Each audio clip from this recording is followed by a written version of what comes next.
ariitii yookiin immoo siyaayinii isaadha kan boodatti harkisanidha. Kanaaf rahmatullahi barakaatuhu ashamaa kan jirtu hordoftoota chaanalii Oromoo Computer School barnoota baay'ee murteessaa ta'e irra isiniif qabannee dhufnee jirra. Innis koompitara keenya performaansii yookiin immoo dandeettii ariitii isaadha akka itti dabaluu dandeenyu isinitti agarsiifna. Kiiboordii keenyarraa mallattoo wiindoo fi raa wal duukaa yeroo tuqnu raaniin nuuf banamaa jechuudha. Raaniin akkasitti nuuf banamaa. Sana booda asirratti sysdm.cpl jennee barreessinaa jechuudha. Eega barreessinee booda bakka jedhu kan yeroo tokko ni tuqannaa jechuudha. Yeroo kan system propertiin isaadha display nuuf ta'a. Kallattumaan as dhufuudhaan advanced kan jedhu irratti yeroo tokko tuqannaa. Advanced isa jedhu irratti eega tuqannee booda bakka performance jala setting kan jedhu ni jira. Setting kan jedhu yeroo tokko tuqannaa. Performance option jalatti ajajawwan gosa afurtu jira. Kanneen keessaa just for best performance kan jedhu kanarratti yeroo tokko asitti tuqannaa jechuudha. Yeroo tuqannee jennu wantoonni asirra jiran hundi isaaniiyyuu irraa ka'aa jechuudha. Kun kan active ta'ee jiru hundi isaayyuu adjust for best performance kan jedhudha. Yeroo ka'annu hundi isaaniiyyuu irraa ka'u. Warroonni kun koompitara kan keenya kan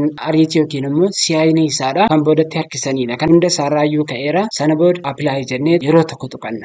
Jennee koompitara keenya ni tuqanna.